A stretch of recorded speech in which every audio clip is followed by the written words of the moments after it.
Olá, meus irmãos e minhas irmãs. Somos gratos por essa oportunidade da reflexão. Hoje vamos estudar, dentro da Casa Espírita, do Centro Espírita Casa do Caminho, as questões 776 e 785, que é o capítulo 8º da terceira parte do Livro dos Espíritos e que trata sobre a lei do progresso. Lei essa fundamental para todos nós que estamos na humanidade. Espíritos que somos criados simples e ignorantes, temos a necessidade dessa permuta com o orbe para entendermos o progresso que é lento, gradativo, às vezes tomado de algum solavanco, para produzir esse progresso, produzir esse desenvolvimento, essa melhora. A questão primeira, que é a 776, vem falar do estado de natureza e a questão da lei natural, que são fatos diferentes. A lei natural é a lei que, na verdade, contribui, trata, melhora muito o ser humano enquanto espírito aqui encarnado, trazendo-lhe, através da providência, todo um processo, toda uma situação de melhora. Favorece ele no entendimento das coisas. Criado simples e ignorante, na verdade, esse formato, essa máquina extraordinária, essa casa do espírito que aqui recebemos, há pouco mais de 6 milhões de anos, deixou de existir na relação do humanoide com a relação dos símios ou do chimpanzé. Tivemos a disseção para que depois, muito vagarosamente, somente há 200 mil anos, adquirimos biologicamente esse formato extraordinário que hoje dispomos no desenvolvimento, no transcorrer para servir de moradia, laboratório, oficina de retificação de nós espíritos.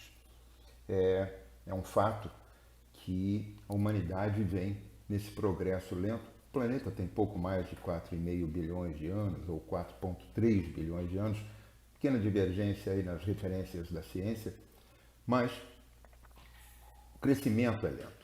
A vida apareceu sobre o orbe terrestre pouco mais de 3,8 bilhões de anos e só 200 mil anos a nossa formação. Estamos nesse formato simples humanos há coisa de 13 mil anos. A ciência nos traz essa informação. Então, o que está diferente do estado de natureza, que é o estado primitivo, para a lei natural? É a nossa mudança. Vamos considerar numa referência, fazendo uma analogia, que nós estamos considerando a infância e o estado adulto. Nós não podemos voltar, mas passamos pela infância, todos nós somos submetidos a uma infância. Aliás, o nosso gênero humano é o que possui a infância mais longa, mas somos submetidos para então dar progresso ao crescimento, tornarmos-nos adultos, crescermos e então, novamente, produzirmos uma decadência biológica para que o espírito possa fazer as suas mudanças necessárias. Desencarna e reencarna. Bom, tratado disso, nós temos agora esse momento que estamos passando, é um momento grave. A humanidade, nós estamos falando de lei de progresso. Quantas foram as vezes que tivemos necessidade dos grandes solavancos? 500 mil anos atrás, o homem descobriu a ciência como essência e começou a avançar pelos mares para descobrir o outro lado da Europa, continente americano, desenvolver mais a sua participação no globo de modo demográfico. E com isso, nós, espíritos, tivemos a oportunidade de crescimento, de desenvolvimento, de conhecimentos novos que chegaram. Novos povos, novas terras, novas experiências, novas necessidades. Tivemos há pouco mais de 200 anos a Revolução Industrial, um solavanco na sociedade. Mas os últimos 50 anos se tornaram extremamente rápidos para o nosso íntimo. A ciência vem desenvolvendo e a gente vem crescendo num crescente de coisas, de desenvolvimentos extraordinários. Estamos usando o que na minha infância não se pensava, poder se fazer uma transmissão dessa forma com tamanha facilidade para alcançar a quantos quisermos através dos meios várias mídias através da internet. O interessante de tudo isso é como o solavanco acontece. Falávamos de um estado, de uma situação que vivemos hoje de maneira grave, de maneira certa. E o Livro dos Espíritos traz vários conhecimentos. Vamos lá na questão 781, eu vou ler aqui para vocês, para que tenhamos a exata sensação do que está acontecendo nesse momento e que já é natural. Para a gente estava falando em lei natural, que é a lei do progresso, está dentro da nossa natureza, dentro da natureza divina, para nos apresentar as nossas necessidades e nos trazer o quê?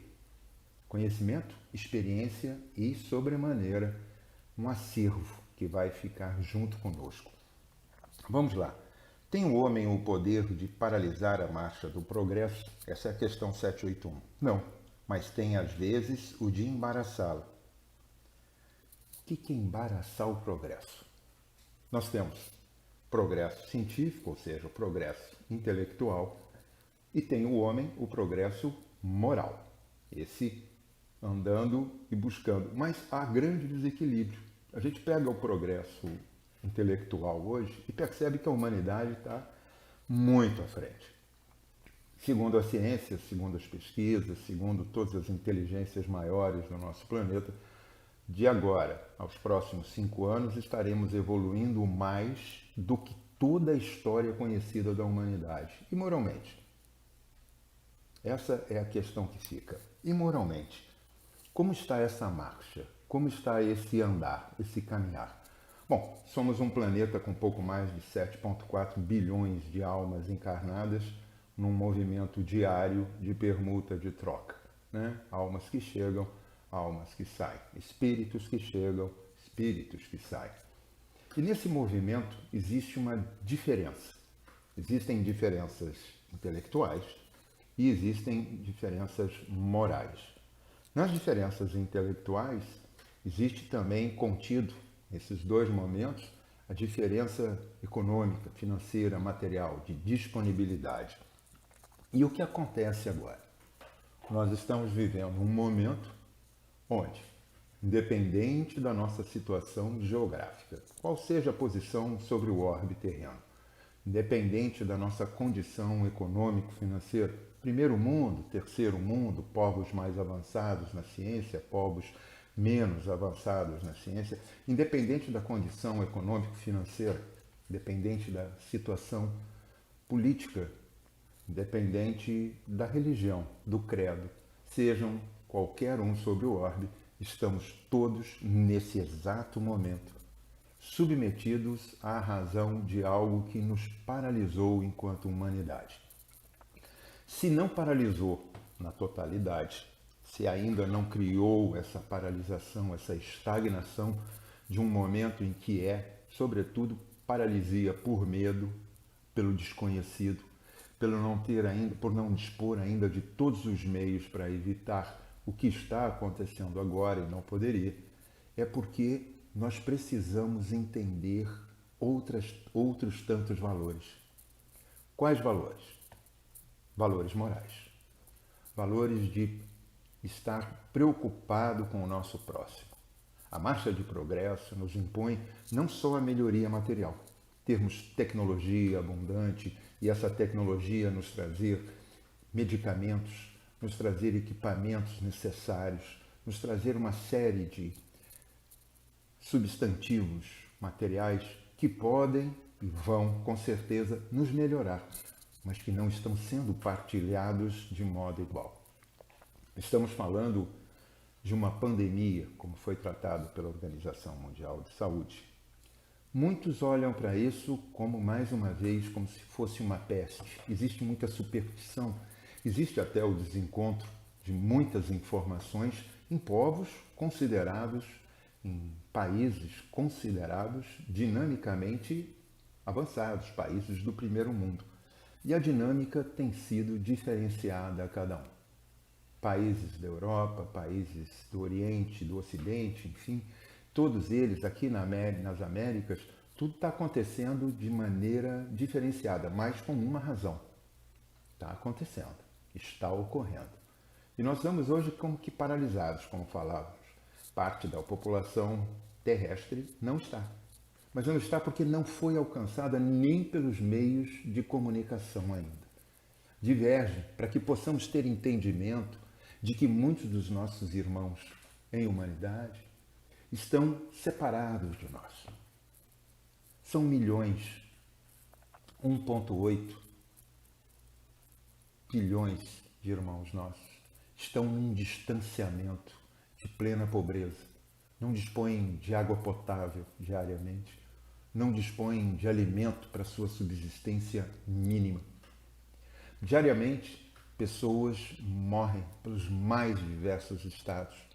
E nós não percebemos. Levamos a nossa vida, seguimos como que encapsulado em nossos valores, em nossas buscas, sem nos entender, irmãos.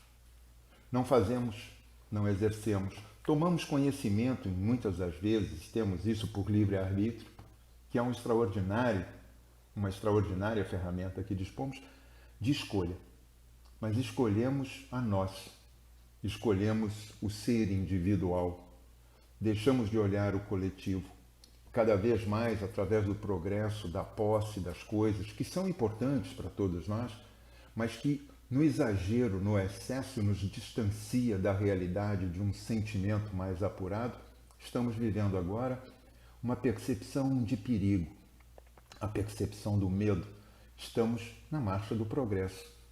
Estamos em prova? Possível. Acredito que uma prova grande. Estamos em expiação? Uma parcela significativa expia. Mas estamos, sobretudo, num momento de um grande salto, um degrau. Em vez de ser aquele movimento linear, lento, de subida lenta, estamos tendo um degrau, sobressalto forte, denso, grave, extraordinariamente importante para entendermos o processo de regeneração. Estamos vivendo agora o que se diz separar o joio do trigo. Estamos naquela situação onde vamos saber o real estado de cada um de nós, independente de nossos credos, de nossas crenças, mas com uma certeza, o cristão que está em cada um de nós. Se realmente Jesus é esse norte que faz a bússola do nosso íntimo indicar para ele, em meio à tempestade, em meio à borracha, saber levar essa nau nesse sentido, nesse norte verdadeiro que é Jesus. Porque é um momento de gravidade. Não percebíamos o número extraordinário de irmãos e irmãs que deixam o planeta diariamente por conta do suicídio, daqueles que morrem por fome, daqueles que morrem por não atendimento nas suas necessidades básicas, que não são atendidos nas suas doenças. Tem-se o medo agora de, por mais progresso que haja, por mais disponibilidade econômica que haja, por mais processo de super avançado que possamos dispor, não ter condições mínimas de atender a todos aqueles que podem ser tomados pela virulência dessa pandemia. Estamos vivendo um momento onde não adianta só a disponibilidade material, financeira, econômica, mas sobretudo porque não estávamos preparados. E a marcha do progresso faz isso. Quando não estamos devidamente tomados para fazer as coisas, sofremos um solavanco, somos movimentados de uma maneira muito forte. Estamos dando atenção, não só aos números, pelas mortes, pelos infectados, mas estamos dando uma atenção à nossa fragilidade. Não somos tão poderosos, não somos tão soberbos como achamos. Temos um vício de nos acharmos, pela individualidade, potencialmente capazes de superar a tudo quando atingimos um determinado patamar de poder material. E isso não está adiantando agora. Se adiantou em outros tempos, se dividiu civilizações, se dividiu povos, se dividiu famílias. Nesse momento, nos traz um momento de consciência. Somos chamados a pensar o que realmente está acontecendo. Temos valores intelectuais, temos um acervo intelectual extraordinário hoje. Podemos agir sobre todo o globo de maneira a atender às mais diversas necessidades dos nossos irmãos, tanto em diferentes pontos do planeta, como em diferentes situações de evolução intelectual. Mas estamos sendo chamados agora a entender que realmente devemos fazê-lo, que não temos o direito da posse única, do direito de valores absurdamente jogados.